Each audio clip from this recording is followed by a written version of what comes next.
Continuando com o nosso foco em osmorregulação, vamos falar um pouquinho agora de uma osmorregulação que é bem comum em prova, que é a osmorregulação nos peixinhos, né?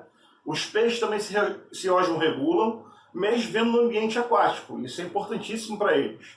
E lembra que a gente pode separar peixes em 3 grandes grupos taxonômicos.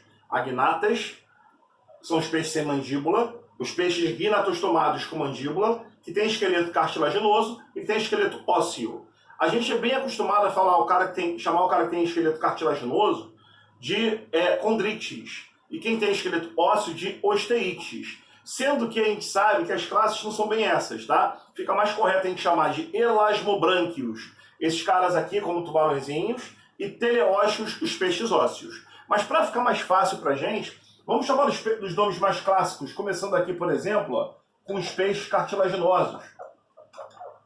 Peixes cartilaginosos.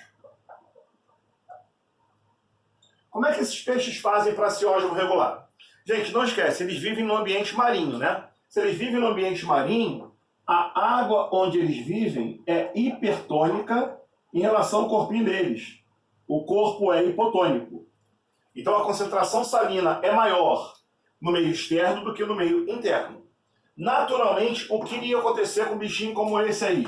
Se ele vive num ambiente que é hipertônico em relação a ele mesmo, e os peixes têm nas brânquias, as membranas das brânquias, que é a forma de respiração deles, né? No caso do tubarão, são as fendas branquiais aqui. Dentro dessas fendas, você vê um vídeo do tubarão nadando, quando ele vira um pouquinho a cabeça, aparecem pequenos cortes na região lateral da cabeça, que são as fendas branquiais. Quando o tubarão respira, a água com oxigênio entra pela boca, com oxigênio e sai pela fenda branquial. Então ele perde água por aqui. Mas essa água que eu estou falando é a água que está passando com oxigênio diluído e está levando gás carbônico diluído. Então aqui eu estou falando da água da respiração. Água com oxigênio e água com gás carbônico, tá bom?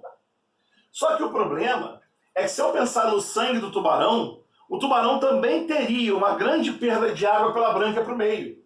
Uma vez que a brânquia é permeável à água. Não é só essa água que está caminhando, não. Não é só essa água que está atravessando ele, não. Estou falando da água sanguínea. A tendência do tubarão é perder água para o meio por causa das fendas branquiais serem permeáveis. E como ele é hipotônico em relação ao ambiente, e para quem não lembra mais, quando a gente pensa em osmose, a água sempre vai do ambiente hipotônico para o ambiente hipertônico.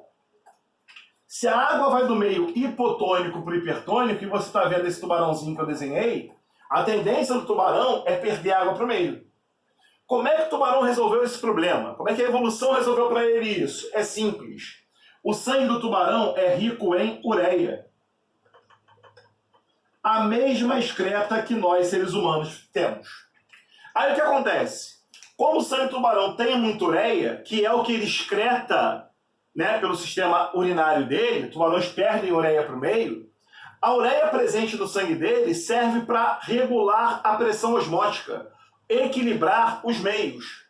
Graças à ureia acumulada, o tubarão deixa de ser hipotônico em relação à água do mar. O acúmulo da ureia no sangue do tubarão faz com que ele fique com uma isotonia. Como assim, Rangel? O corpo do tubarão não fica mais hipotônico em relação à água do mar. É como se os dois ficassem, isotônicos. A ureia gera isotonia entre o sangue e o meio. Não sei se você lembra disso ainda, vale uma revisão rapidinha.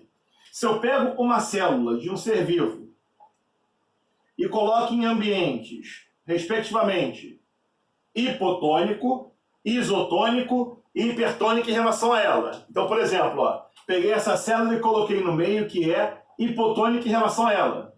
Peguei a célula e coloquei no meio que é isotônica em relação a ela. Peguei a célula e coloquei no meio que é hipertônica em relação a ela. Então, células do mesmo ser, do mesmo tipo de células colocadas em ambientes hipotônico, isotônico e hipertônico em relação a elas. Ó. Esse meio é hipo, esse meio é iso e esse meio aqui é hiper. O que acontece com as células? Em um meio hipotônico, a célula absorve água. Ao absorver água, a tendência dela é ficar inchada, túrgida e até estourar, sofrer plasmoptise. No meio hipertônico, a tendência da célula é perder água para o meio.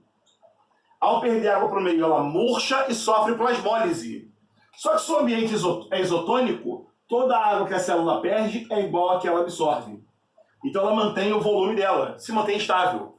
E a ureia para esses caras é fundamental para manter essa isotonicidade e o tubarãozinho não desidratar vivendo em um ambiente de água salgada.